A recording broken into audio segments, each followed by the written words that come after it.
অনেকদিন আগের কথা।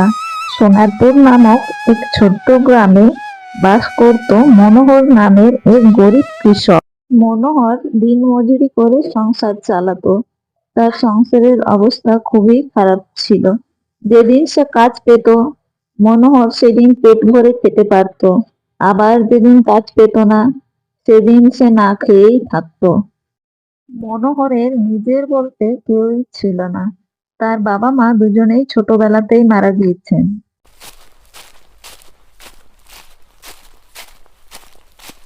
একদিন মনোহর হাঁটতে হাঁটতে এক পুকুর পাড়ে গেল। তারপর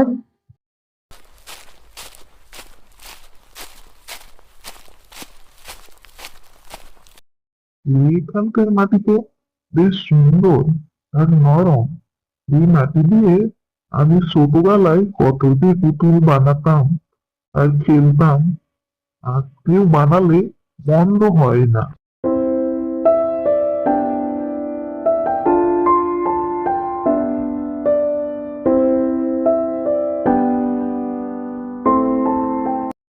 এই বলে মনোহর পুকুর ঘাটে মাটি নিয়ে পুতুল বানাতে বসে যায়।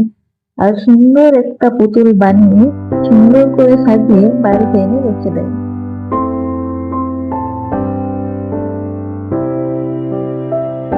আর কিছুক্ষণ পরে ওই মাটির পুতুল থেকে এক রহস্যময় আলো বের হয়।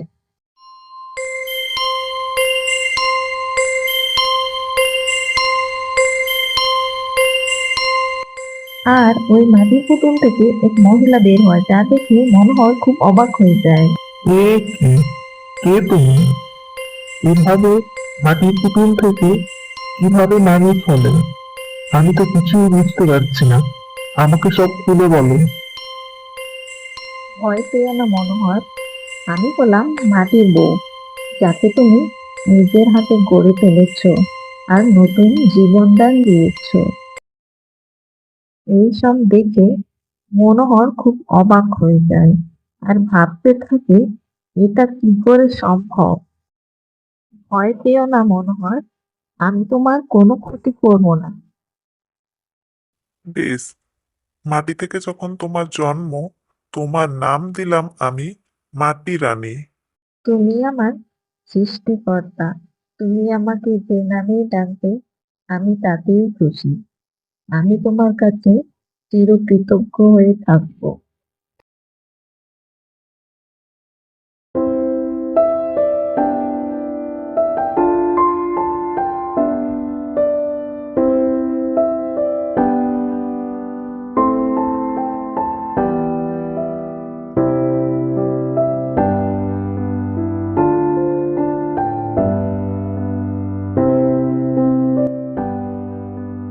এভাবেই দেখতে দেখতে দিন যেতে লাগলো। মনোহর মাঠে গিয়ে মাঠের কাজকর্ম করে, আর এদিকে মাটি রানী বাড়ির কাজকর্ম সামলে বাড়িতে থাকে।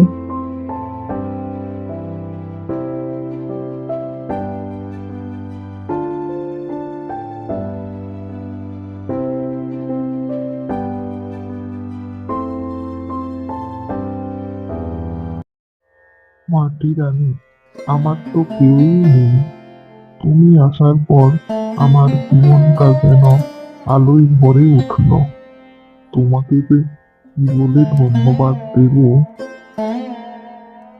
তুমি তো আমার সৃষ্টিকর্তা, তোমার জন্য এইটুকু তো আমি করতেই পারি, এ তো আমার কর্তব্য।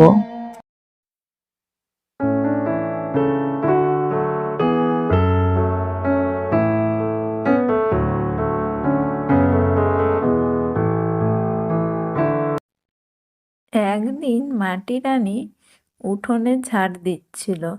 এই সময় গ্রামের দুইজন লোক তাকে দেখে ফেলে।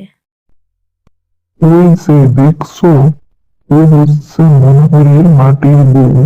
শুনেছি সে নাকি জাদু জানে।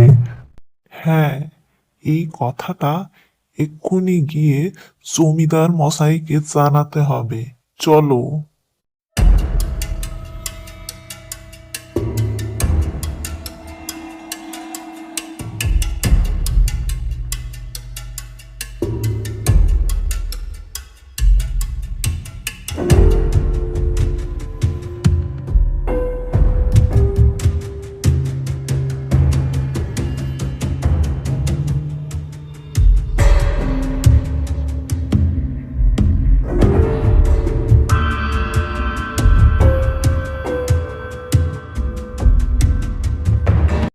তোমাদের কথা যদি সত্য হয় তাহলে তোমরা পুরস্কৃত হবে, আর যদি তোমাদের কথা সত্যি না হয় তাহলে তার জন্য তোমাদেরকে উপযুক্ত শাস্তি পেতে হবে।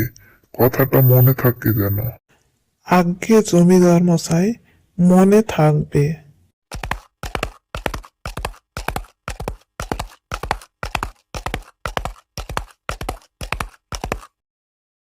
মনে তো হচ্ছে এটাই মনোহরের বাড়ি। আমাকে একটু সামনে গিয়ে দেখতে হবে। আহা, এমন সুন্দর রূপ! এই মেয়ে আমার রাজমহলেই মানাবে। এই মেয়েকে আমার চাই। এই মেয়েটা এখন আমার সাথেই যাবে। ক্ষমা করবেন জমিদার মশাই, ও যে আমার জীবনের অংশ। ওকে ছাড়া যে আমি বাঁচতে পারবো না।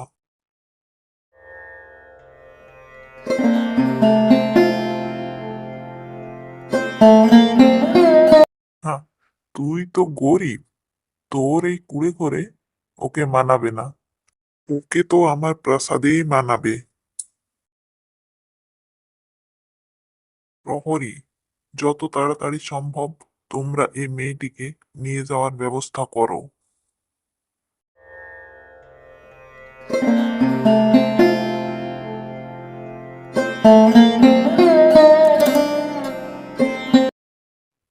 আর হ্যাঁ, এই মনোহর যদি বাধা দেয় তাহলে তাকে মেরে তার বাড়িঘর সব জ্বালিয়ে দাও।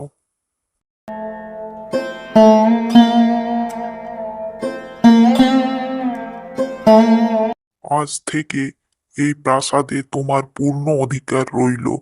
এই প্রাসাদে তুমি নিজের ইচ্ছে মতো থাকতে পারো, কেউ তোমাকে কিচ্ছু বলবে না।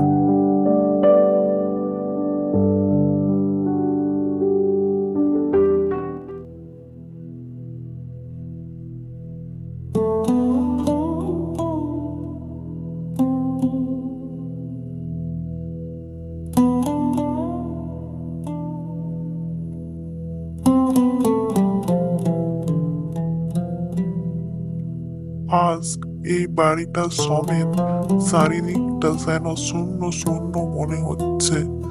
মাটি রানী যখন ছিল সে সুন্দর করে বাড়িটাকে আগলে রেখেছিল।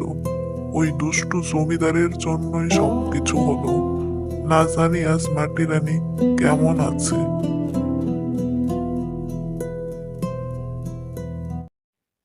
এই দুষ্টু জমিদারকে তার অন্যায়ের শাস্তি এবার পেতেই হবে। যা করার আমাকে আজ রাতেই করতে হবে।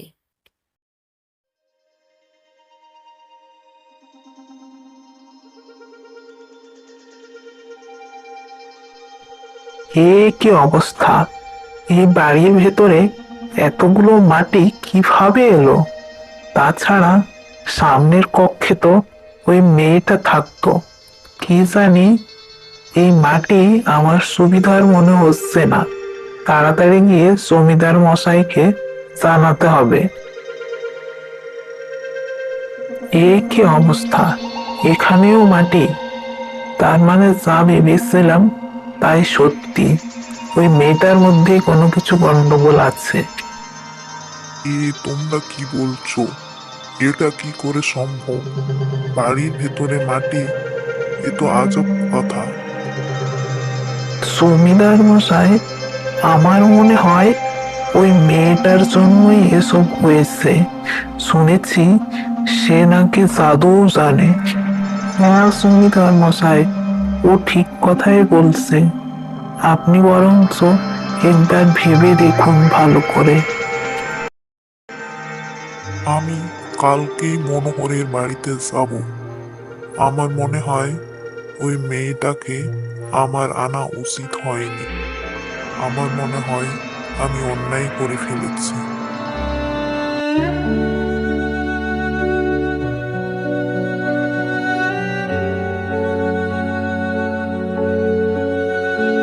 হে বিধাতা, তুমি আমার এ কোন পরীক্ষা নিচ্ছ?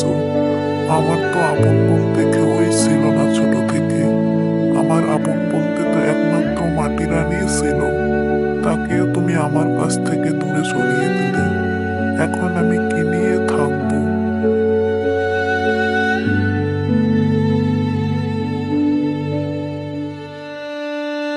দিকে তাকাও মনোহর, আমি এসে গেছি।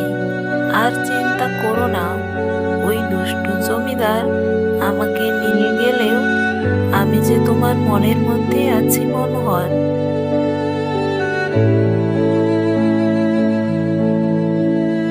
মাটি রানী, তুমি সত্যি এসেছো। তার মানে বিধাতা আমার ডাক শুনেছেন। হে বিধাতা, তোমাকে অনেক অনেক ধন্যবাদ। তুমি আমার মাটি রানীকে আমার কাছে ফিরিয়ে দিয়েছো। তোমার উপকার আমি কোনোদিনও ভুলবো না। মনোহর, আজ থেকে এই মাটি রানী তোমার এই বাড়িতেই থাকবে। আমি মাটি রানীকে তোমার কাছে ফেরত দিয়ে গেলাম। জমিদার মশাই, আপনাকে অনেক অনেক ধন্যবাদ। আপনাকে যে আমি কি বলে ধন্যবাদ দেব বুঝে উঠতে পারছি না। ধন্যবাদ দিয়ে আর আমাকে ছোট করো না মনোহর। আমি তোমার সাথে খুব অন্যায় করেছি। তার জন্য আমি সত্যিই খুব লজ্জিত। তোমার মন সত্যিই খুব বড়। আজ থেকে নতুন বাড়ি আর কিছু জমি তোমাকে উপহারে দিলাম। জমিদার মশাই, আমি আপনাকে ছোট করার কে? আপনি যে এই গরিবের উপর দয়া করেছেন, এটাই আমার কাছে অনেক। এরপর থেকে মনোহর আর মাটি রানী সুখে শান্তিতে বসবাস করতে লাগলো। আর গ্রামবাসীরাও মনোহরের এই কথা শুনে মনোহরের প্রশংসা করতে লাগলো।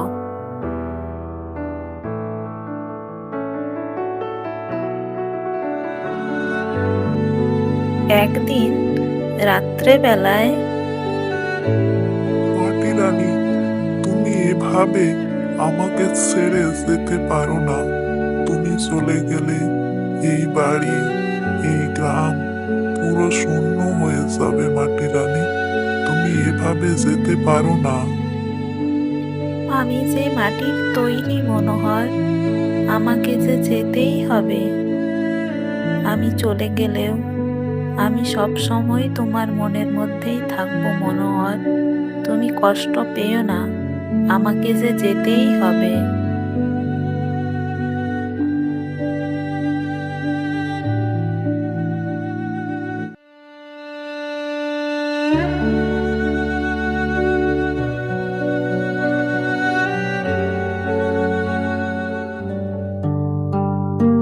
সকালে মনোহর বাইরে এসে দেখে যে সেই মাটি থেকে এক সুন্দর ফুলের গাছ হয়েছে।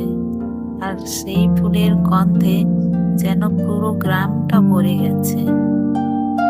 এ যে মাটি রানীর দেওয়া শ্রেষ্ঠ উপহার, একে আমি কোনোদিনও নষ্ট হতে দেব না। একে আমি আজীবন যত্ন করেই রাখবো।